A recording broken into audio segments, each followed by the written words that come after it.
The world's oldest people never step foot in a gym. In fact, many of the health habits we've been told are essential for longevity are completely ignored by those who actually live past 100. Today, we're taking a journey to the blue zones, regions where centenarians thrive in remarkable numbers. We'll walk through sun-drenched village squares where the chatter of elders fills the air, and observe daily routines that contradict modern health wisdom. From their plant-heavy dinner tables to their tight-knit communities, these remarkable people follow ancient wisdom that produces extraordinary results. Their secrets aren't found in supplements or trendy diets, but in lifestyle patterns passed down through generations. The surprising truth about alcohol. Did you know that many 100-year-olds drink alcohol almost every day? I was surprised too when I first learned this. It seems to go against everything modern health experts tell us about living longer. Let's visit Sardinia, Italy, where people live incredibly long lives. Here we meet Giuseppe, who just celebrated his 102nd birthday last month. Watch as he sits down for dinner with his family. With steady hands, he pours a small glass of homemade red wine, something he's done almost every evening for the past 80 years. Wine is not something special, Giuseppe tells us through a translator, his eyes twinkling. It is just part of our meal, like bread. This presents a striking contrast to modern health advice. Many doctors and wellness experts suggest eliminating alcohol completely for optimal health and longevity. Yet here in the blue zones, places with the highest concentration of centenarians, moderate drinking is woven into daily life. In both Sardinia and Ikigai, Greece, alcohol consumption follows distinct patterns. People drink with meals and friends, never alone or to excess. Their glasses are notably small, much smaller than typical Western portions. Their approach to drinking maintains a rhythm of moderation preserved through generations. Scientific research offers some explanation. Studies suggest moderate wine consumption may provide heart benefits through compounds like resveratrol. These antioxidants potentially protect blood vessels and reduce inflammation.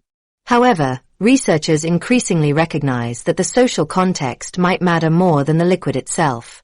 Giuseppe's dinner table illustrates this perfectly.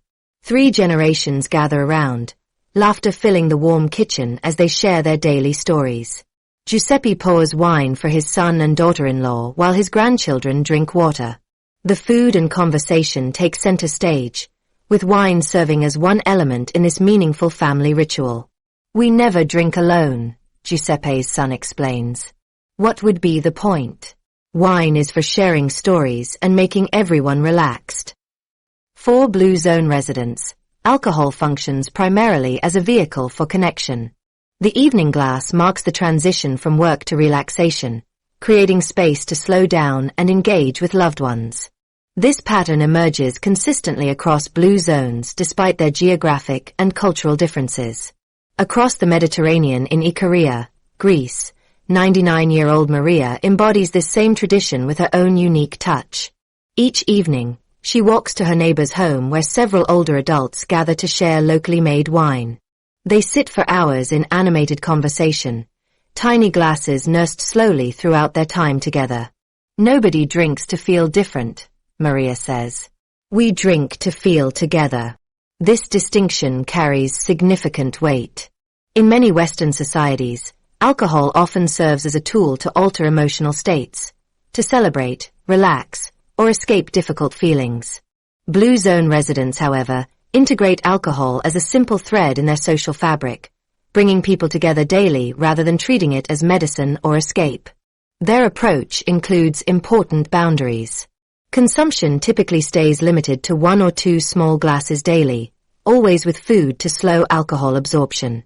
Wine, particularly red varieties, remains the beverage of choice rather than spirits or other alcoholic drinks.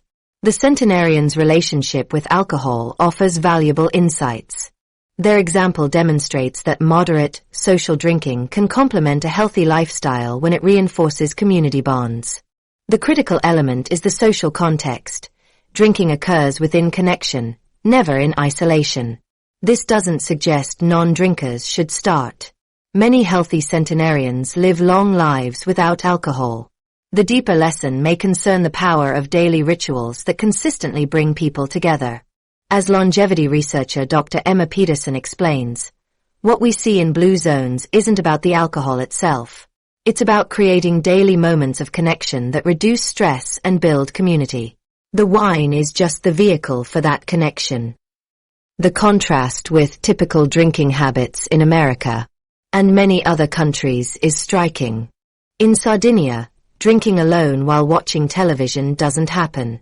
Nobody drinks to cope with difficulties or to feel intoxicated. The purpose remains connection, moderation, and participation in something meaningful. So yes, Blue Zone centenarians consume alcohol regularly, but their relationship with it bears little resemblance to patterns seen in other cultures. Their approach, social, moderate, and centered on meaningful connection, may contain the actual benefit. The alcohol itself might offer some advantages, but how they use it to foster togetherness likely holds the greater secret. Giuseppe summarizes it elegantly. Good wine, good friends, good family, these make a good life. The Blue Zone drinking pattern consists of several distinctive elements, always accompanied by food, always in social settings.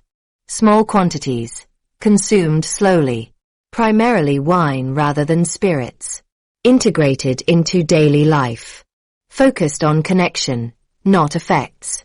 Perhaps the most valuable insight isn't about alcohol at all, but about creating daily opportunities for meaningful connection. Blue Zone residents establish rituals that strengthen their social bonds daily. These connections form a safety net, a support system helping them navigate life's challenges together. When we observe Giuseppe's family dinner or Maria's evening gathering, we see people who never face difficulties alone. They maintain reliable support systems that appear every day. The wine represents just one component of these powerful social traditions. Now let's look at another surprising habit that might make your gym membership seem less important. Natural movement instead of gym workouts. Have you ever noticed that the oldest people in the world don't have gym memberships? It's true. In all my visits to Blue Zones, I never once saw a centenarian on a treadmill or lifting weights. Yet these same people often have the strength and mobility of someone decades younger. I'd like to introduce you to Mei from Okinawa, Japan. At 98 years old, she moves with the ease of someone much younger. Her day starts early, around 5:30 a.m., when she rolls out her sleeping mat and begins her morning routine. I watched as she got up from the floor without using her hands, a movement many younger people struggle with. Exercise?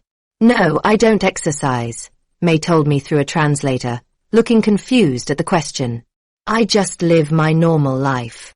This is where things get interesting. While fitness magazines and social media influencers promote intense workout plans and structured exercise routines, Blue Zone centenarians like Mei stay naturally fit without ever planning to exercise. They don't set aside time for workouts or track metrics. They simply live in ways that keep their bodies in motion.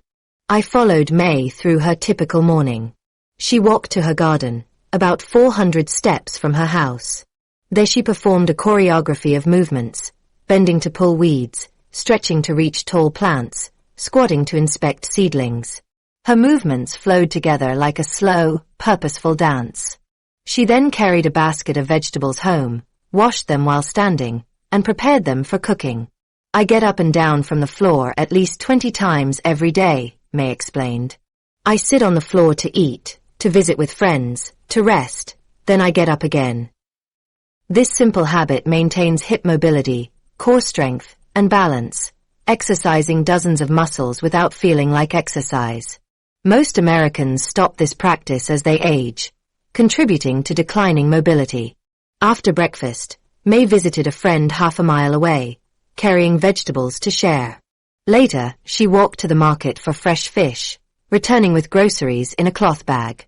Throughout the day, she swept her walkway, washed clothes by hand, and kneeled in her garden to plant seeds. By day's end, Mei had covered about 3 miles and changed positions hundreds of times, all as part of her normal routine, not planned exercise. This natural movement pattern reveals something profound about fitness and longevity. Dr. James Levine from the Mayo Clinic calls this non-exercise activity thermogenesis, or NEAT. His research suggests this continuous, gentle movement throughout the day might be more beneficial than dedicated exercise sessions. The problem with modern exercise, explains Dr. Levine, is that many people sit for 15 hours a day, then try to make up for it with 45 minutes at the gym. The body doesn't work that way. Constant, gentle movement throughout the day appears more beneficial than short bursts of activity surrounded by long periods of sitting.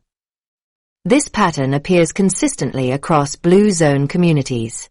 Sardinian shepherds navigate rocky hillsides. Nicoyans walk to markets and social gatherings. Icarians traverse hilly terrain that would challenge many gym-goers.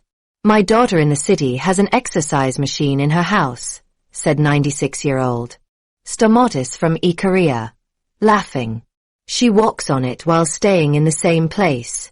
I walk to town and back. I see friends. I feel the sun. Why would I walk nowhere? This natural approach to fitness offers several advantages. No equipment costs, no extra time requirements, and varied movements rather than repetitive motions. Watching May garden is like observing a master class in functional movement. Within minutes, she transitions through positions that collectively exercise every major muscle group and joint. A skilled personal trainer would design these exact movements for clients, charging premium rates for what May does naturally. Blue Zone residents also balance movement with rest. May uses a small stool when tired, but never remains seated for extended periods. Rest is important, she told me, but not for too long. If I sit too much, my body gets stiff. Better to move a little, rest a little, move again. This creates a daily rhythm that supports healthy aging without stressing the body. The movements remain gentle enough to avoid injury, but consistent enough to maintain strength and mobility. Dan Buettner, who first identified the blue zones, says, "The world's longest-lived people don't pump iron, run marathons, or join gyms. Instead, they live in environments that constantly nudge them into moving." For people like May, movement integrates fully into everyday life. She doesn't exercise, she gardens, visits friends, prepares food, and maintains her home. The movement happens naturally through these purposeful activities. Science supports this approach. Research from a University of Sydney found that replacing sitting time with just 30 minutes of light activity daily reduced mortality risk by 17%. Another study from the American Cancer Society found that women who sit for more than 6 hours daily have a 34% higher risk of early death compared to those who sit less than 3 hours. As our day with May ended, I asked what advice she would give to someone wanting to stay healthy into old age. "Move your body every day in ways that make you happy," she said simply. "Don't think about exercise. Think about living. Garden if you enjoy it. Walk to visit people you love. Clean your own house. Carry your own things. Use your body the way it was meant to be used." The lesson from Blue Zones is clear.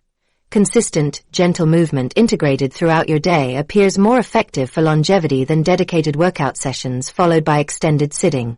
The world's oldest people stay naturally fit just by living in ways that require regular movement. The unexpected meal timing secret. Would you believe that eating your smallest meal at night might help you live longer? This idea completely flips how most of us eat today. Think about your typical eating pattern. Many of us grab a quick breakfast, have a moderate lunch, and then eat our biggest meal at dinner. But what if this common pattern is working against our health? I saw this surprising meal timing firsthand when I visited Nicoya, Costa Rica, one of the world's blue zones where people regularly live past 100. I spent a day with Elena, who at 101 years old still prepares most of her own meals. Her daily eating schedule shocked me because it was exactly opposite of how most Americans eat. "I wake up hungry and ready to work," Elena told me as she prepared her morning meal. "Why would I wait until night to eat my biggest meal when I need energy now?" Elena's breakfast looked more like what many of us would consider dinner. She started her day with a large plate of black beans, freshly made corn tortillas, eggs from her chickens, fresh cheese, and several types of tropical fruits from trees around her home. This hearty morning meal provided her with steady energy for her most active hours.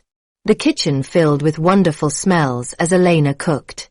The rich aroma of black beans simmered with local herbs and spices, while the scent of corn tortillas browning on the hot wood-fired comal filled the air. I could smell the sweetness of tropical fruits as she sliced papaya and mango on her worn wooden cutting board.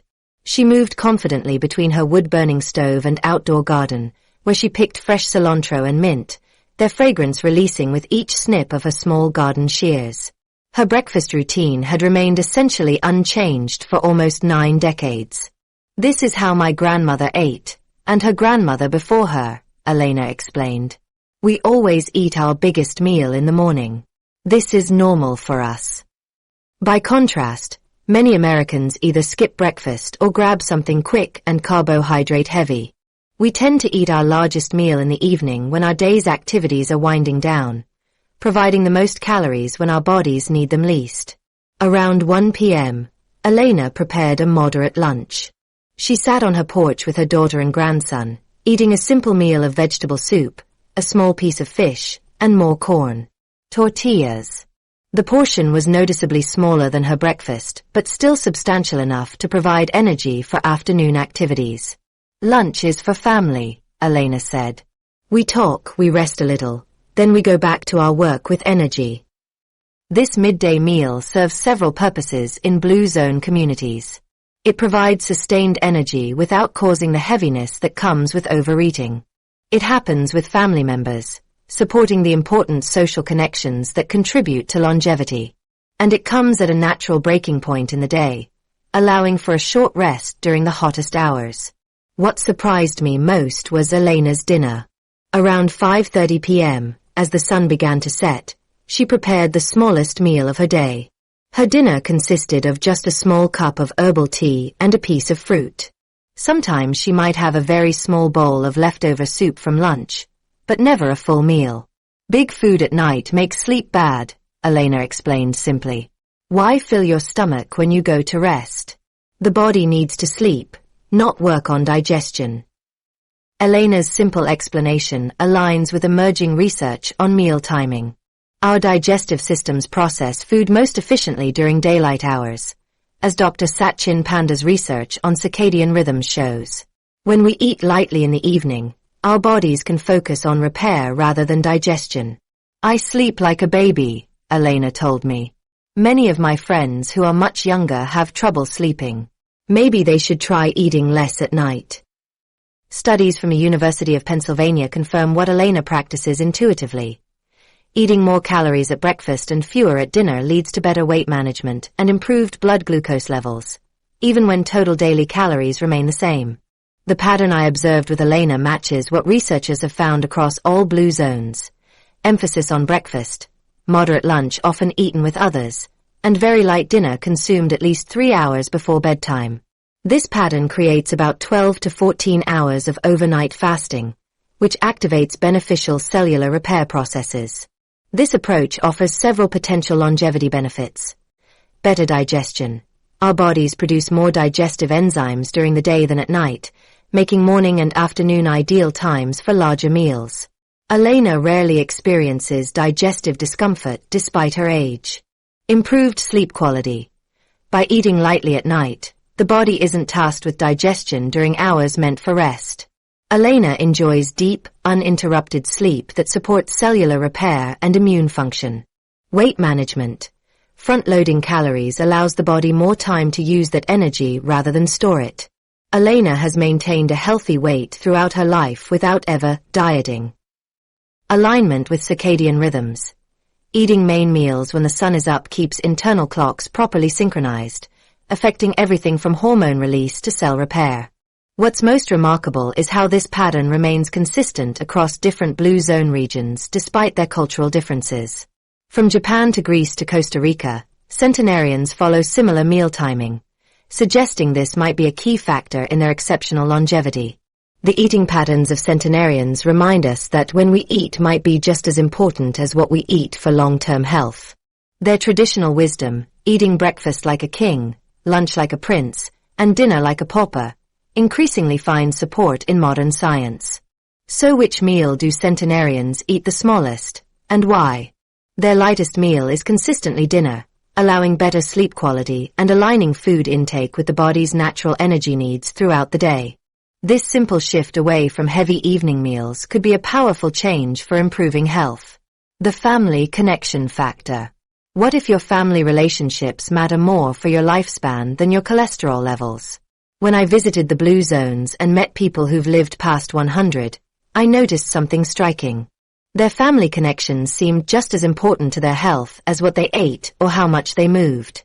I spent a week with the Mellis family in Sardinia, Italy. This remarkable family has 9 siblings who've all lived into their 90s, with several passing the 100-year mark. The Guinness World Records recognized them as the world's oldest living siblings. What makes their story even more interesting is how they live, not scattered across different cities like many modern families, but within walking distance of each other. The family patriarch, Antonio, was 103 when I visited. He lived in the family home where he was born, now with his 75-year-old daughter and her husband. His other children lived nearby, the furthest just a 10-minute walk away. Most mornings, family members would stop by for coffee before starting their day. Family is life, Antonio told me simply when I asked about their living arrangement. Why would I want to be far from my children and grandchildren? They give me reason to wake up. This living pattern stands in sharp contrast to how many families live today. In the United States and many other developed countries, adult children often move hundreds or thousands of miles away for work or other opportunities. Many older adults live alone or in age-segregated communities. Family gatherings happen on holidays rather than daily. The Mellis family eats dinner together at least 3 times each week. These meals last for hours, with multiple generations around the table. The kitchen bustles with activity, daughters stirring pots of sauce, grandchildren setting the table, Antonio uncorking wine bottles while telling stories from decades past. He sits at the head of the table, offering the first toast. Despite his age, he remains central to family decisions and celebrations. We always ask Papa's opinion, his son Gabriel explained. He has seen more than all of us combined. His wisdom guides our family. The grandchildren naturally include Antonio in their lives. They bring their homework, share stories from school, or sit beside him while he teaches them to play cards or tell stories about the past. This creates benefits for everyone. The oldest family members maintain purpose as they age. The middle generation receives practical support with childcare. The youngest generation develops close relationships with their grandparents. My grandson learns things from me that his parents don't have time to teach, Antonio said proudly. I show him how to grow tomatoes, how to make wine, how to be patient. Research increasingly supports what the Mellis family practices naturally. Studies show that strong family connections reduce levels of stress hormones like cortisol that can accelerate aging when chronically elevated. One study found that older adults who provided childcare for their grandchildren had a 37% lower mortality risk over a 20-year period compared to those who didn't. Dr. Lisa Berkman, a Harvard researcher who studies social connections and health, explains, "The evidence is extremely strong that social integration and social support protect against mortality. It's as strong as the evidence linking smoking and mortality." What makes the Blue Zone family systems particularly effective is their reliability. When Antonio had pneumonia, family members took turns staying with him, preparing special foods, and ensuring he took his medication. No formal care plan was needed. No one had to take time off work to travel across the country. The family support system activated automatically because everyone already lived close by. Of course we care for each other when sick, Antonio's daughter Maria said, looking surprised at my question about their caregiving arrangement. This is normal. This is family. This built-in care network provides both practical and emotional support during health challenges. Research shows that social isolation increases inflammation in the body and reduces immune function, both factors that can worsen health outcomes during illness. The family connections in blue zones create a protective buffer against these effects. Another striking difference is the absence of retirement homes in the areas with the most centenarians. In Sardinia, older family members remain fully integrated in family life until their final days. The idea of sending parents to live elsewhere when they get old seems very strange to us, explained Gabrielle. They are the foundation of our family. This integration benefits older adults in many ways. They maintain familiar surroundings and established relationships rather than adjusting to new environments. They continue to feel needed rather than set aside. And they receive care from people who know them intimately. The Mellis family has conflicts too. During my week with them, I witnessed passionate disagreements about everything from politics to the proper way to make pasta sauce. But these conflicts happened within a framework of deep commitment. We argue, yes, Antonio chuckled. But we argue today and eat together tomorrow. No argument is more important than family. This ability to maintain bonds despite differences also contributes to health.